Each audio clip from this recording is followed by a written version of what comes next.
South Point is also proud to provide a variety of relaxing amenities for the guests who want to be pampered. Soak up the sun and let your stress melt away in our lagoon-style paradise swimming pool. A relaxing getaway where you can bask in the desert sun and enjoy seasonal food and bar service poolside. And if you really want to escape, come to Spa Costa del Sur. From couple suites to a co-ed wet area, our spa caters to business and leisure travelers who want to unwind and elevate their senses. A visit to one of our spa's steam, sauna, or whirlpool treatment rooms will leave any guest feeling like they can take on the world. Our gaming amenities include over 60 table games and over 2,600 of the most popular slot and video poker machines. We have penny slots, including the popular Buffalo games, and real machines like Wheel of Fortune, Triple Sevens, and Megabucks. If you prefer video poker, try Deuces Wild, Double Double Bonus, or a variety of multi-denomination games. Or try your hand at one of the most popular casino table games in the world, Blackjack. Don't let the game intimidate you. Blackjack, also known as 21, is both easy and fun.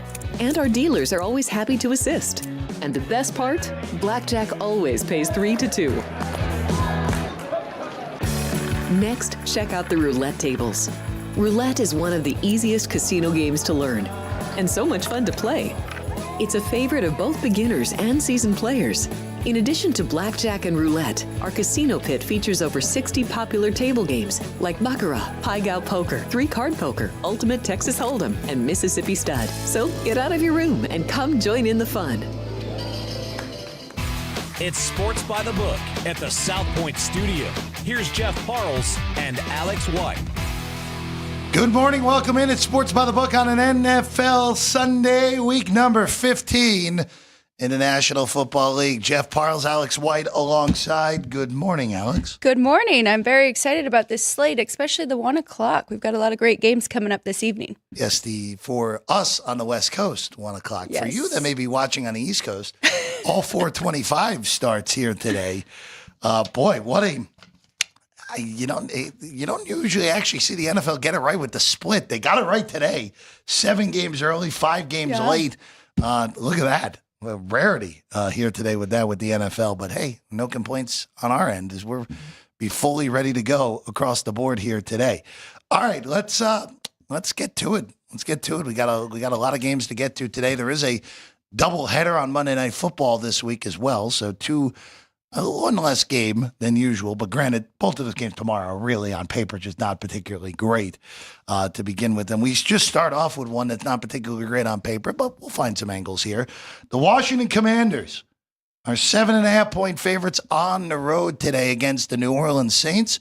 The Saints are starting Jake Haener today. So the third separate starting quarterback this year for New Orleans. Derek Carr, of course, got injured last week. Concussion protocol and a broken hand for Carr. Probably unlikely we see him again this season. The Commanders enter today after their bye week last week. The Commanders entering the day right now, 3 games behind Philadelphia. So forget that in the NFC East. But more importantly so, a half game ahead of LA for the final wild card spot in the NFC. Right now, it feels like to me, Alex, that it's Seattle, Washington, and the Rams battling for one of those West teams will win the division, and then whoever finishes second is battling with the Commanders for that final NFC playoff berth at this rate. It's tough, too. You can't count the Rams out, right? We saw it last year as well. So should be a battle to the end there for those 3 teams. Washington, they should get the job done today. 7.5 is hard to pass up in an NFL game. I did take a little bit of that on a contest. It's not my favorite dog of the day, that's for sure. The Commanders are 8-4-1 against the spread. They're 6-2 as a favorite this year, which is kind of unheard of, especially for a rookie quarterback. But I just think the Saints can hang around in this one. They aren't the best defense. If you look at the numbers, they're 30th in total yards allowed, but they are 15th in total points allowed. So a little bit of a bend, but don't break. Might be able to slow down these Commanders a little bit here. But ultimately, I do like Washington to win the game. Washington right now, if you look at the way this has gone for them, this year against inferior competition, The only loss they have is Dallas against the other inferior competition on their ledger. They swept the Giants already. They destroyed Carolina when Carolina was inferior for sure. They pummeled Arizona before Arizona went on the run. They beat up on Cleveland by 3 touchdowns. Yeah, they needed a miracle to beat the Bears, but they still won that game. And they beat the Titans by 23 last time out 2 weeks ago. This just goes into the category of inferior competition for me for Washington. This is where their bread has been buttered. This is where they've been at their best so far this year. And down the stretch, look, you get Philadelphia in week 16 next week, so a big game next week for them in their house. But you got to find a way to get this thing done. This is a teaser leg today with Washington. Don't really love taking points with New Orleans, even though it's north of a touchdown for me, elite because of the rookie quarterback or technically second-year quarterback with Haener.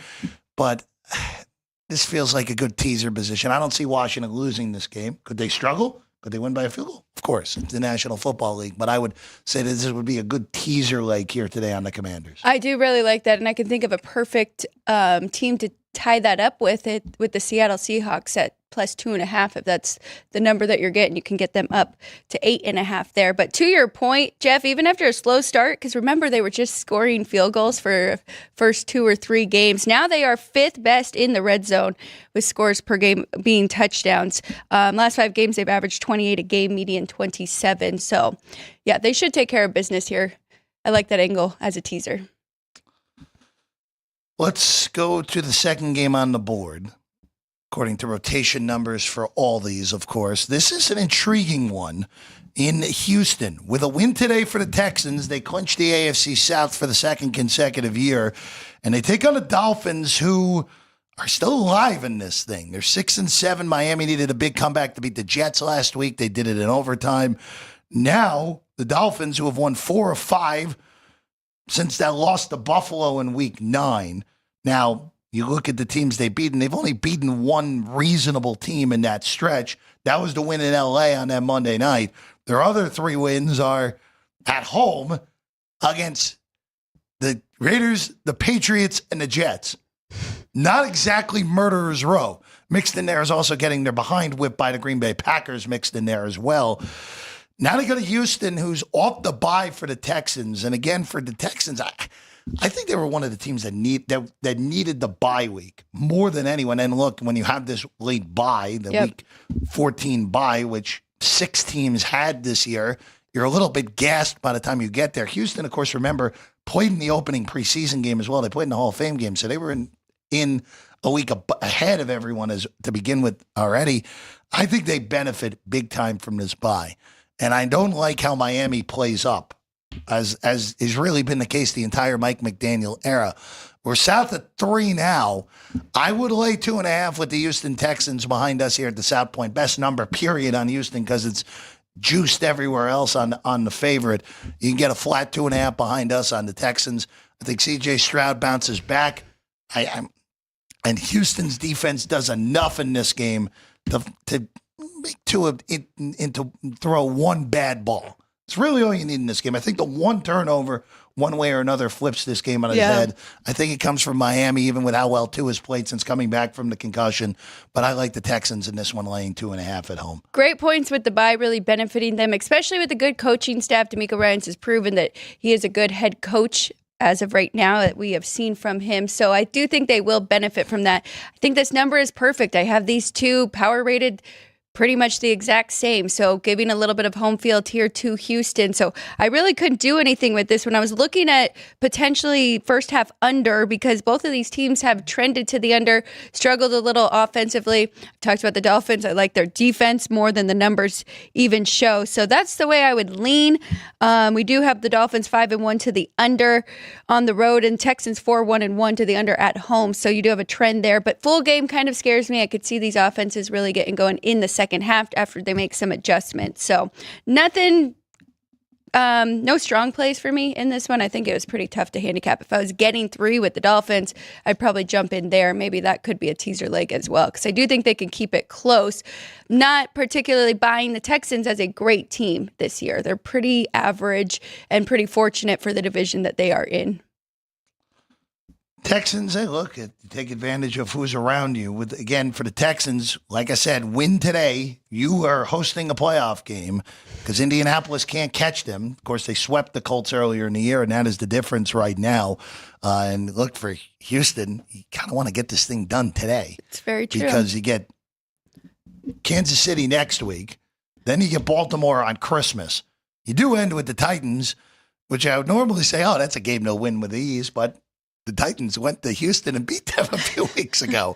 So get this thing done today, end all suspense, and then you have 3 weeks to get your act together for that round one playoff game where Houston will more likely than not be the 4 seed in the AFC and will be an underdog against whoever they draw, whether it's at this rate more likely than not either Baltimore or the Chargers or maybe even Pittsburgh, depending on how the final month of the season plays out on the AFC side of things. All right, well, now let's go to a horrible game. And this one is truly horrible. The Jets and the Jaguars got a nice combined 6-20 in this game between the two teams. Very important game for draft position for the loser, this one. Moving up the board. The winner will move down the board, which actually plays into my handicap here today, Alex, because there is no one better in National Football League history of screwing up their draft position better than the New York Jets. And last week, by the way, Breece Hall, who missed last week and was questionable all week, inexplicably is active today for the Jets. Figure that one out. And put him in bubble wrap. Don't play him again this year. Mac Jones, of course, is starting for Jacksonville again. But this is only 3. The Jags won last week in what was probably the worst game of the NFL regular season so far, even worse than that Thursday night game.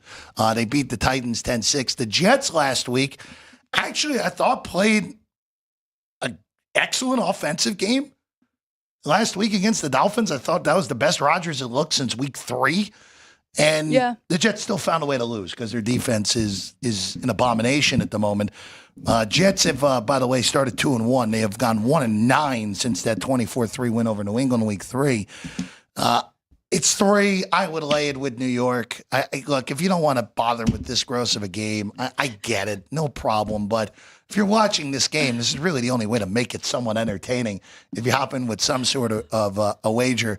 The one thing I will throw out there, though, if you want to get a little bit creative in this game, you can look at Parker Washington, who's the number 2 wide receiver today for Jacksonville. Sauce Gardner is back after missing last week, but DJ Reed and Brandon Eccles, 2 and 3 corners for the Jets, are out here today. So maybe you look a little bit at Parker Washington props on the Jacksonville end of things. That'd be the only way I'd look to do it. But again, you have Mac Jones throwing him the ball.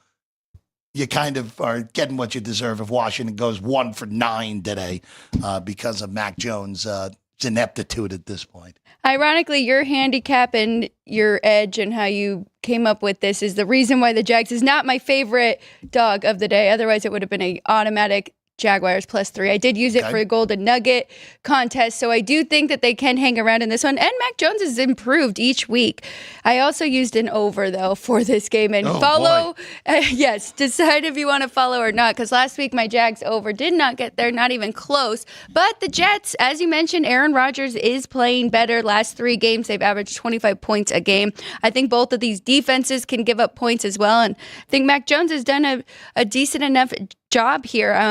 65% completion on the year, 6 yards per attempt. But in his last game against Tennessee, 74 passing completion, 7.1 yards per attempt. And we saw that against Houston too, 7.3 when he had to jump in for Trevor Lawrence. So I think we can get here. It's a really low total for an NFL game, so anything can happen in this one. But yeah, had to stay away from the side because of the reasons that you said. And I think Aaron Rodgers still has a lot to prove, and the Jags really struggle getting pressure on the quarterback. So this should be a good showing for him. Horrible game. That's all I'm just going to throw out there. This is going to be as bad of a game as there is today. Now, we were talking about this slate again. It's a little it's always unbalanced on the amount of games.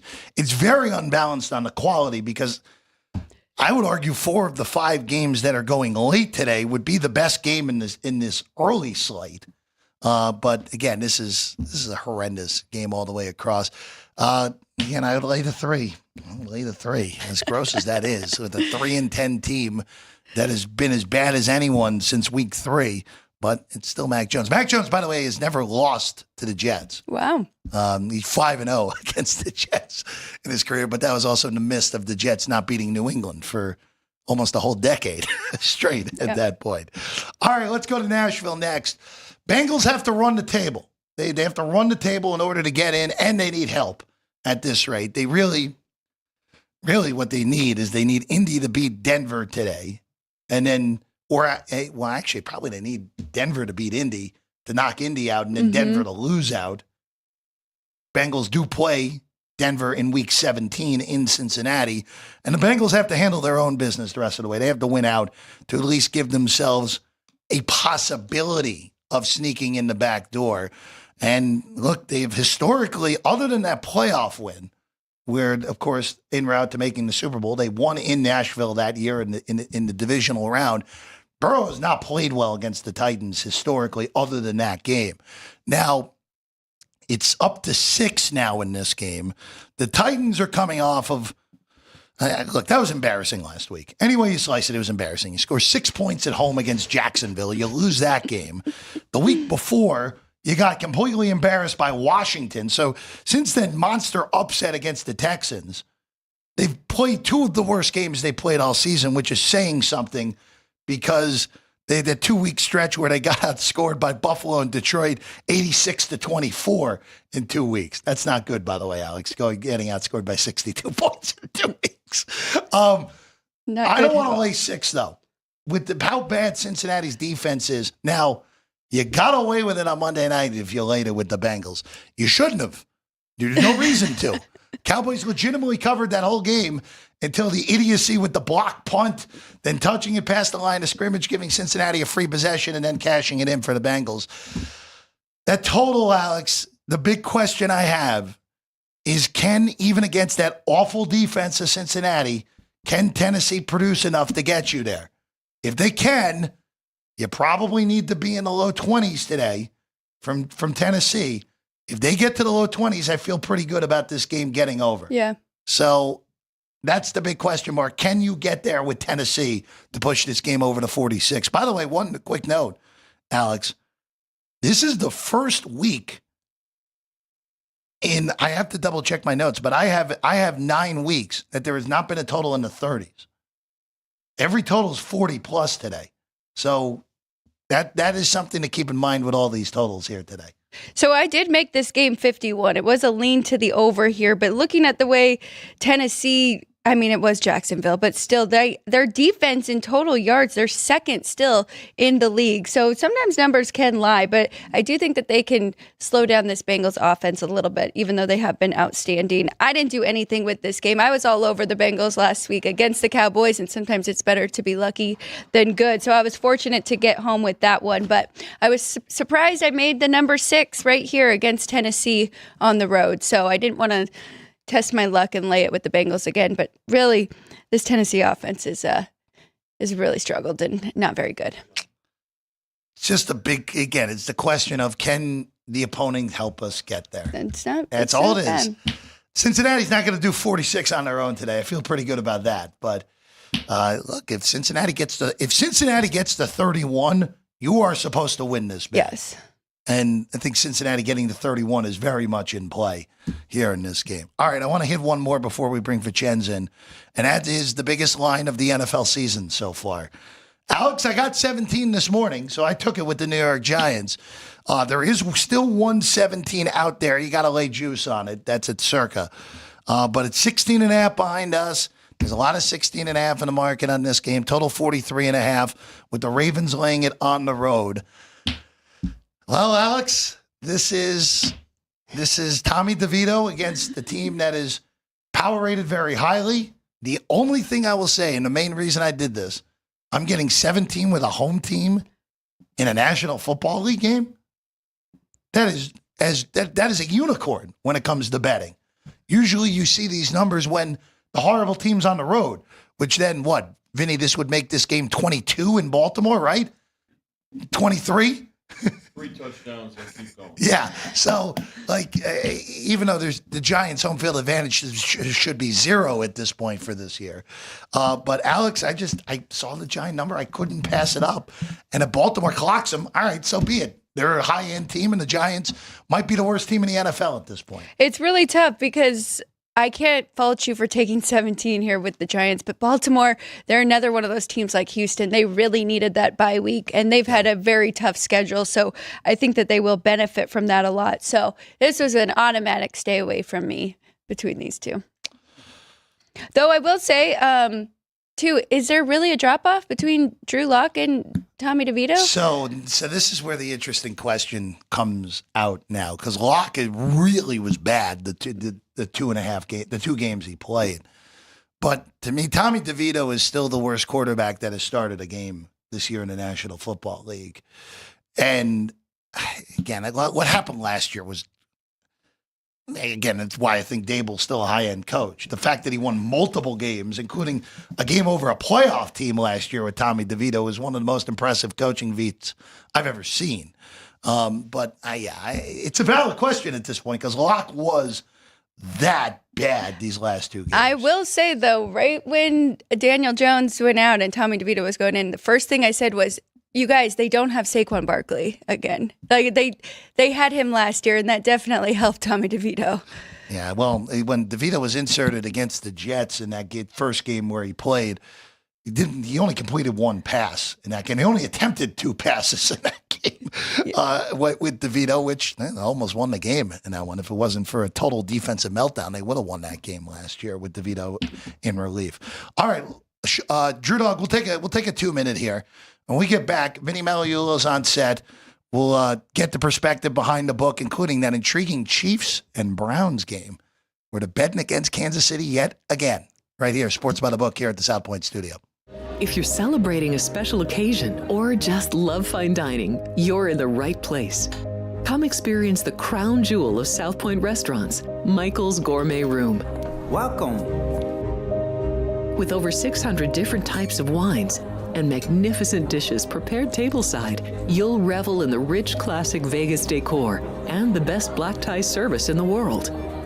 This intimate gourmet room has earned accolades galore. Come to Michael's Gourmet Room for an unforgettable dining experience. Another famous restaurant is the Silverado Steakhouse, where you'll find the charm and service that discerning patrons require.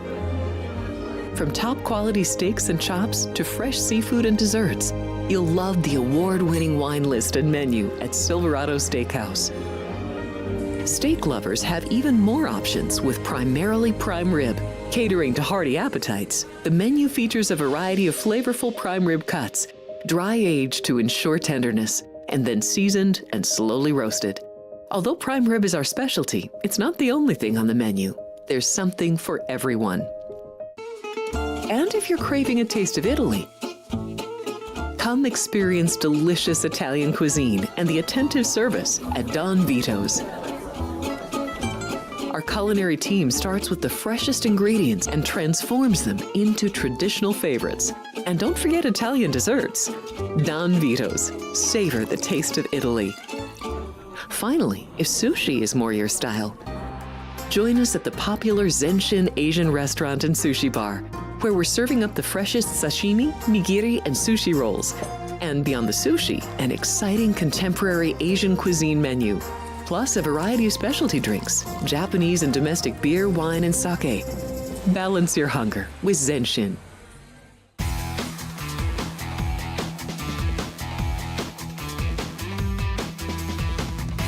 Good morning. Welcome back in at Sports by the Book here on a Sunday morning. Jeff Parles, Alex White, now joining us. The one and only, the best hair in the business, our good friend, Vinny Magliulo, with us right now. Vincenz, before we get through all these games here, first off, yesterday, credit, we didn't mention this in the open, credit to the midshipmen. Tremendous. Credit. Navy just destroyed Army yesterday in D.C., and as we said, hey, Army won a conference championship. but for the next 364 days, they're going to have to hear it from everyone who went to Navy. Absolutely. And deservedly so for what Blake Horvath and the midshipmen did to the Black Knights yesterday. Horvath was outstanding, Yeah, over he was 200 incredible. yards rushing, Yeah. just very one-sided. And then anytime Army looked like they were going to get back in the game, Navy, kind of with the bend and but not break performance. And but just credit the midshipmen. Well, I will say this though, a great scene, a great setting, maybe the greatest national anthem rendition of all time. How about that? With both It's pretty both good. service academies Pretty darn good. performing it together. So great, and God bless our men and women in uniform. I wish we had more of that around the society these days. They're great examples. It was also a tremendous day in college hoops yesterday as well. Great games, right? I mean, Tennessee buzzer beater against Illinois. Still don't know what Illinois was doing defensively on that last possession, but it's an amazing play to win the game by blanking on the guard's name for Gainey, who made the great play at the end for Tennessee. Dylan Harper in the Battle of New Jersey with dramatics. With the buzzer beater for Rutgers. Well. And then the nightcap, I mean, UConn and Gonzaga felt like an Elite Eight game last night, it did. Which was spectacular at MSG. Credit UConn for, it's almost for like their UConn's performance. okay again, Vinny. Yeah, well, I mean, and they're even more okay when they're in the Garden, Yeah, right? well, That doesn't hurt. And then the Kentucky Louisville game was Great back game and as well. forth. Louisville just. So many threes. Well, that's their style. That they love to get up and down, and I think they're definitely, I want to say definitely top 10, maybe top 5 in terms of the perimeter game, and they do a great job from out there. But it was a good game, a terrific games all day and into the evening last night. Love seeing it. Seeing it for sure. So, Vinny, let's rattle through like we always do. Here we go. We've so far have hit 5 games. Where are we at let's start with, since we already hit the 5, unless if there's an interesting note on 455 through 464, Vinny. Well, let's start. If there's anything there, go with it, and then lead us off with KC and Cleveland after that. Yeah, you hit on the key points. I mean, obviously, those games, and when you look at the games, definitely need we'll need the Saints in that game going against the Commanders. We Shocking. get another quarterback change. Hayner going for the Saints here. So toggle back and forth. A little bit of 7 earlier in the week, but it's been 7.5 and climbing, and Commanders and lots of money line parlays as well. So definitely need the Texans, need the Jags, the Jets. Holding steady at 3.5. Anytime it gets to 3.5, that's when folks are taking the Jags with Mac Jones. There's a need with the Titans. I mean, this game's up to 6. So you mentioned the Ravens Giants. We haven't hit 17 yet, but if it gets there, as I often say, Don't blink. Don't blink. I didn't blink this morning, Vinny. You got to give me credit. You got it? Very got good, it. Jeff. I Good. got it. Outstanding. Yeah. So Giants definitely the game opened 14.5 and has moved 2.5 points in some spots. All right, Chiefs and Browns. Yes, we do need to. Once again, there's money against the Kansas City Chiefs, but more of a factor here. Did you touch on the weather here? So the weather, real bad. We haven't gotten to this game yet. Okay. I'll just throw this out there because the weather in Cleveland, it looked like it was going to clear by the time the game was starting. Right. Not the case anymore. No. Wintry mix. Yeah. In Cleveland with 20-mile-an-hour winds. Yeah, real bad. This no total. bueno. This total is 40.5. When I came in, I was just with Chris Andrews, director here at South Point, and the supervisors out back. By the way, those kids do a great job. We're ticket writers and the supervisors here. You just have to give them credit for the job they do. So great to be with these folks. Chiefs and Browns. This total 40. You might see 40. And the game is down to 4. Open 5.5 last Sunday evening here at South Point. Cowboys Panthers. You know what? Again, Jeff, when we were on with Chris on Friday, my reaction to this game was... Doesn't look right. It doesn't look right, does it? I mean, here they are, the Carolina Panthers. It's down to 2.5. We've got this one's a toggler. I don't know if the Panthers have ever toggled as a favorite. So laying 2.5 and taking 3 with the Cowboys here, definitely a need with the Cowboys here. Right now, 2.5 and 42, total down a point from 43, the opener. Steelers and Eagles, obviously Pickens is out. We know about Goddard. He's going to probably miss the rest of the regular season. And then a little bit of more drama, I guess, with the Eagles. I don't know if it's as severe as some of the reports that came out of Philadelphia this week. But this game from 4.5 up to 5.5, so definitely a need in this game for the Steelers. Bills Lions, the game of the day. I think this is the game everybody wants to see, and a game that everybody's going to participate in, whether it's teasers, parlays, straight bets. First half, definitely in game, and I guess it's the fantasy football dream for a lot of folks. This is the Frank Nicotero game of the week. So right? I mean, highest total on the board at 55, open 53.5 was not high enough, and continues to climb. So 2.5 holding pretty steady. Did dip to 2 earlier in the week, but it's held pretty steady for the last couple of days. Colts and Broncos. From 4.5 down to 4 midweek, and now back up to 4.5. 44 on this total, which is up a couple of points off of the opener. Bucks and Chargers, pretty good two-way action. I don't think we've gotten off 3 all week in this game, and the Chargers are the favorite, obviously, at home. Vinny, real quick, Alex and I will get to this later. I said to Alex when I walked in, that is the hardest handicap of the entire NFL season, that game. Really? The season, you think, huh? So you're no pre-flop. Will you get involved in game? We'll get to it later. Okay. Both of these teams are playoff quality, and they're quite good teams. Yeah. So we'll get to this a little bit further after the case. And I think the fact that the market hasn't moved kind of proves my point on that one. Yeah, that's valid. I mean, and again, I think this will be a very popular in-game play today with these two teams, the Bucs and Chargers. Patriots and Cardinals, no shock here. The Cardinals are getting a lot of attention, even though the game went from 6.5 down to 5.5 earlier in the week. It's been all Cardinals in the last couple of days over the weekend. Packers and Seahawks tonight. 2.5 the Packers favored on the road here. Did touch 3 midweek, but has held pretty steady at 2.5. And the total on this one, 46.5. Not a lot of movement. And then the 2 games tomorrow night. Again, Monday night doubleheader. And again, every team is playing. No more buys starting this week and moving forward. Bears at the Vikings. This game is touched 7 now. Vikings are 7-point favorites. It may, because obviously the question will be, do you think it'll go higher? I think it's going to depend on carryover, which right now there'll probably be more support for the Vikings, and I think any professional bettors out there are probably looking to see if it gets higher to take more than 7 with the Bears. And then the Falcons Raiders, obviously no Crosby and plenty of injuries for the Raiders. Looks like Ritter is going to go for the Raiders. To your delight, Jeff. Up to 5.5, and another carryover event here. This game, I have to believe this game will go higher here, even though it's here in town. Vinny, I already. You remember what I said on Friday about the Falcons? I normally don't like hating NFL teams that aren't the Jets when they're underperforming. The Atlanta Falcons have crossed into that category at this point. For 2 years worth of nonsense now.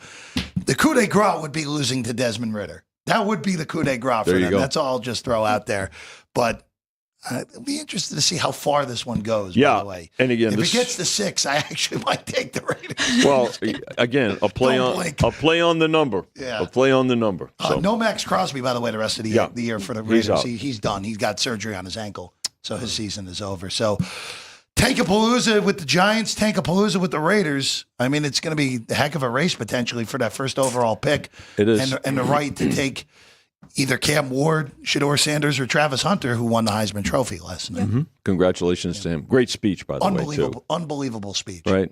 Very emotional. Terrific. Seems like a great kid. Yeah. And He's going to be a great player in the NFL, wherever he ends up going. He's going to be he's a good one for sure. All right, Vinny. All right, Jeff, Thank you, Vinny. Alex, crew, everybody in the chat. All right. Thank you. We need to check in on Drew the chat. Dog, let's hit a 1 minute real quick, and then when we get back, we'll go into the remainder of the games here on a Sunday, including a very interesting one with the Kansas City offensive line right now. How about that? Breaking news potentially here on the show when we get back. Sports by the Book. South Point Casino has plenty of attractions for the whole family. Catch a movie. Our 16-screen movie theater includes 2 XD Extreme screens for the ultimate in viewing, sound, and luxury. After the show, treat the family to a variety of treats at our old-fashioned ice cream parlor, Kate's Corner. We scoop up a variety of creamy concoctions, including smoothies, hand-dipped cones, milkshakes, malts, sodas, and sundaes. At Kate's, there's something for everyone. And if you've still got time to spare, our bowling center might be right up your alley. Voted Best of Las Vegas, it's a great place for friends and family fun. 64 lanes, a pro shop, snack bar, and arcade. And while the kids are bowling, you can play slots and sip on a drink in the Alley Cat Lounge while overlooking the lanes. For our more serious and professional bowlers, the South Point is also home to a separate tournament bowling plaza.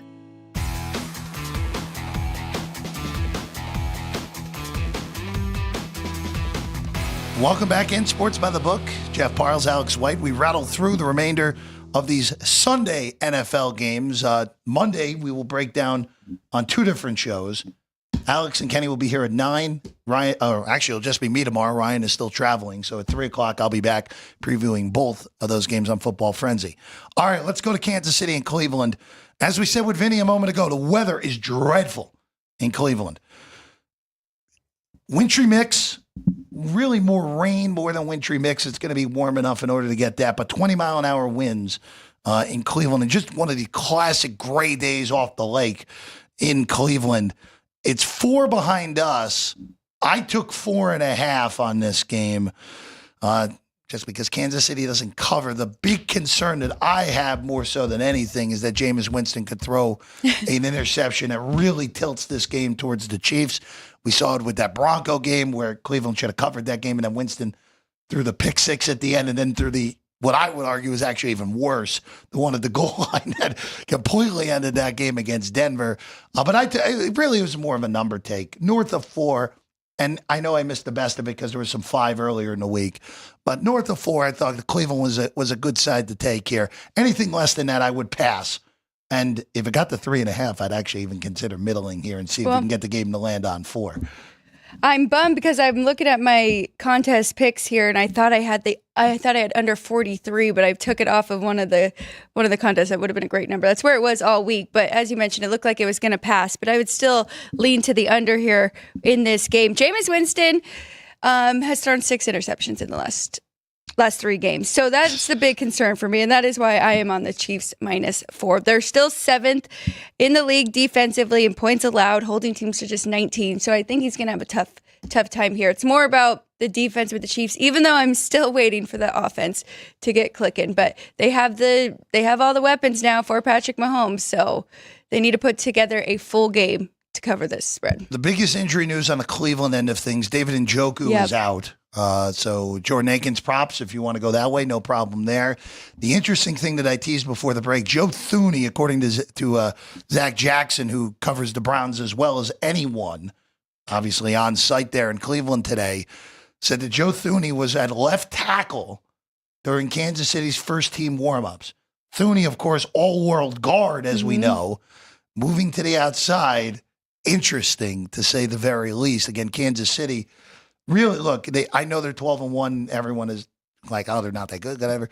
I think their biggest issue moving forward is that left tackle position. I'm curious to see if Thuney, of course, going up against Myles Garrett a ton today.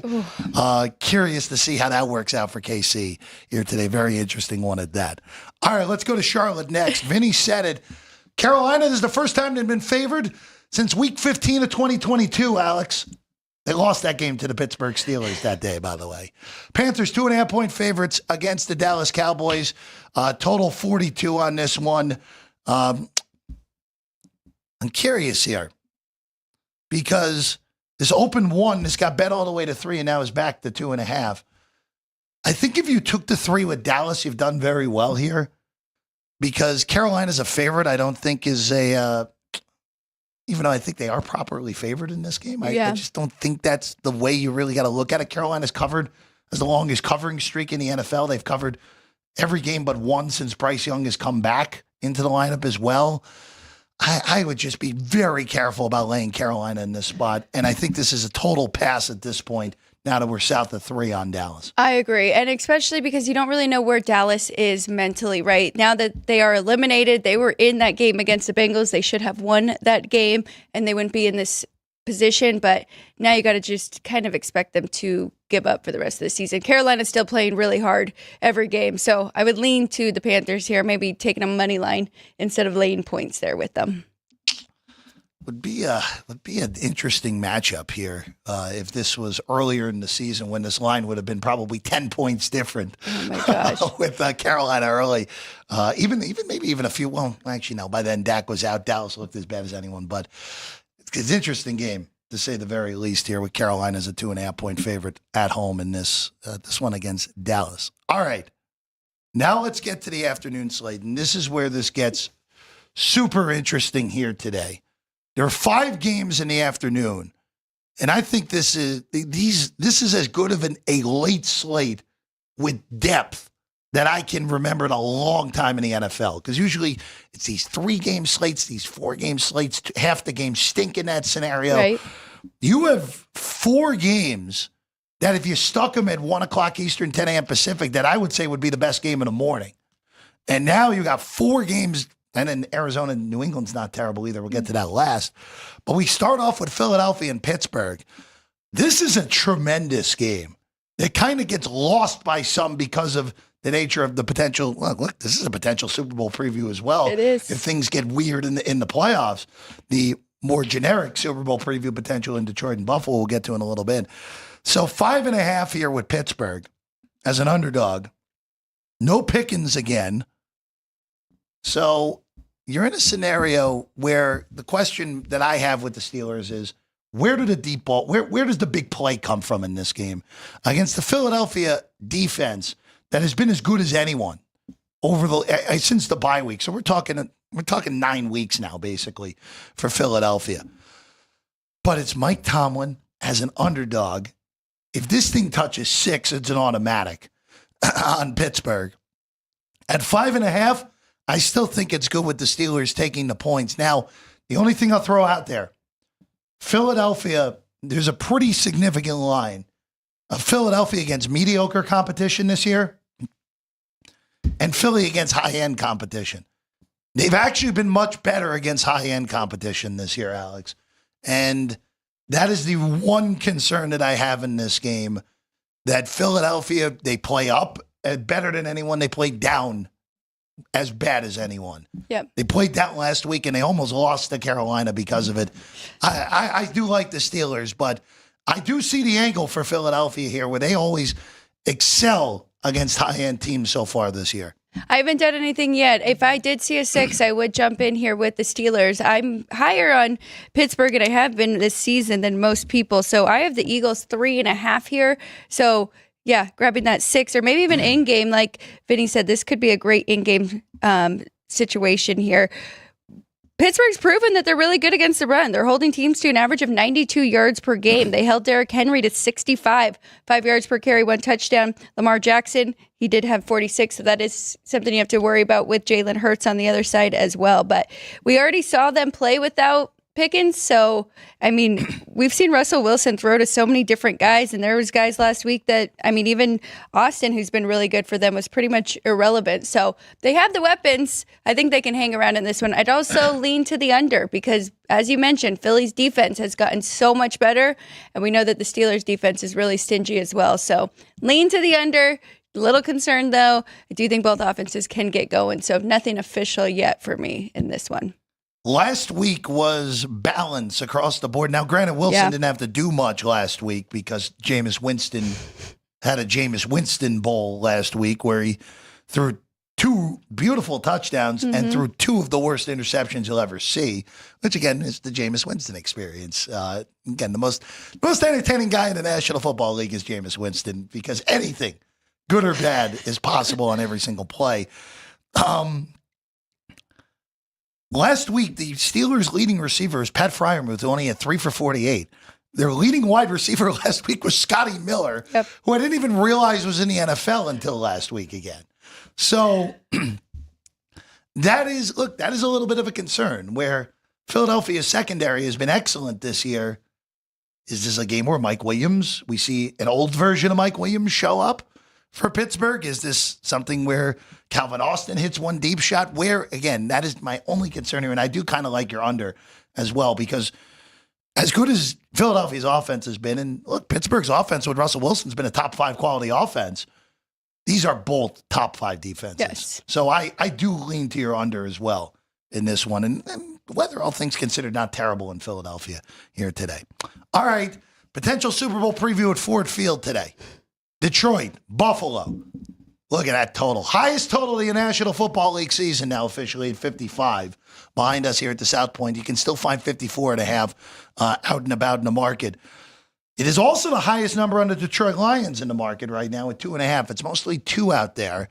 Alex, I'll give you the floor first here because I have a lot of thoughts on this game, and there's a lot of ways I think this could go today.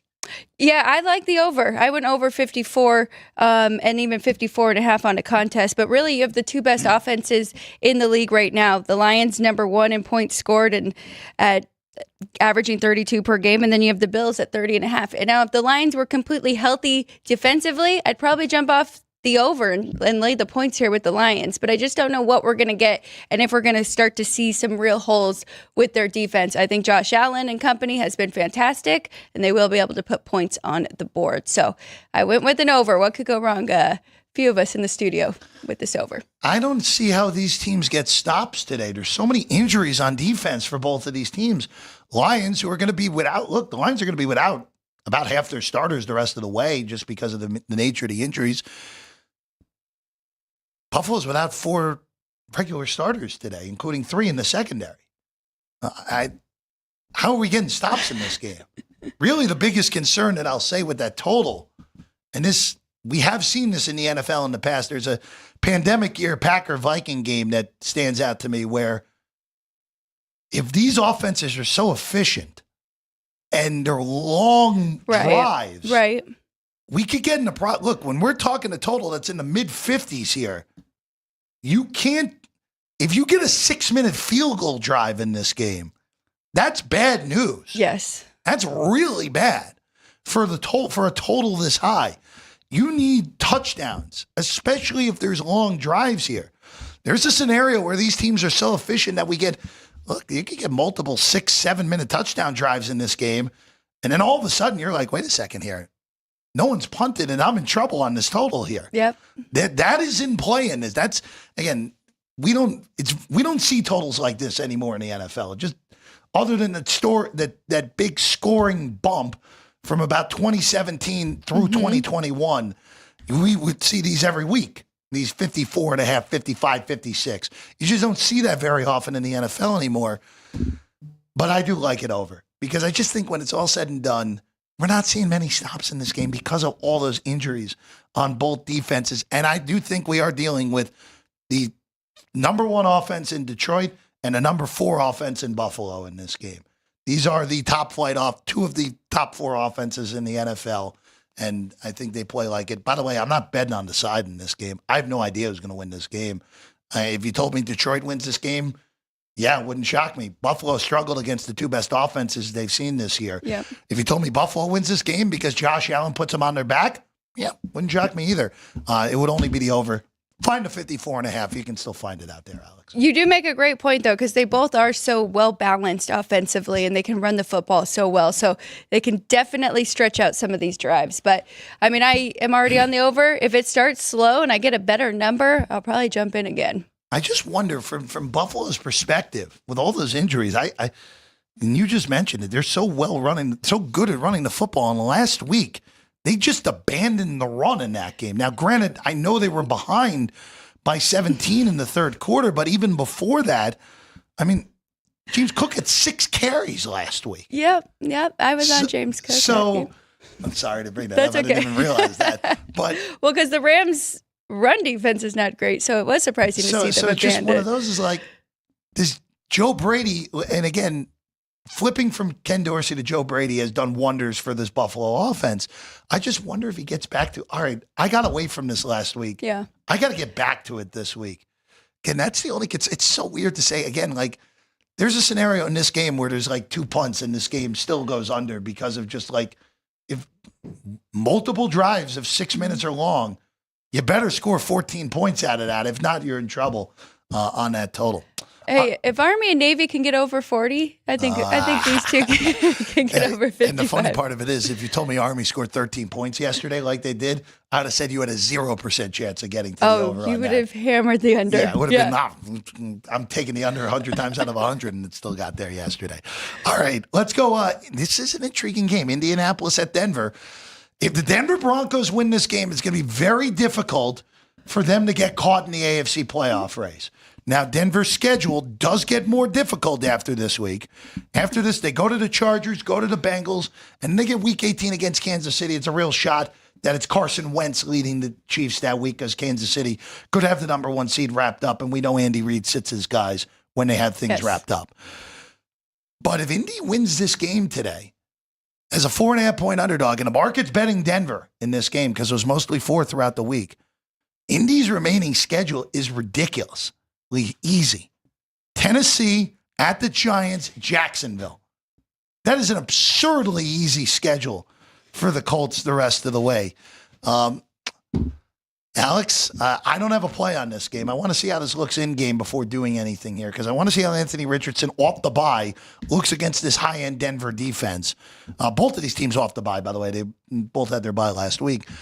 I want to see how Richardson looks against this high-end Denver defense before doing anything in this game. I'm on the Broncos. They need to take care of business here. I also made them 7.5 in this game against the Colts. So I still think that people aren't buying in on this Denver team, but they are really good. In the last 3 weeks, they're leading the league in points per game, averaging 36. So I think that they'll be okay in this one. On the flip side, Anthony Richardson got a little bump from being benched, right? That first game back, he looked really good. And then the last 2, he completed 45% of his passes. And he had 2 passing touchdowns and 2 INTs.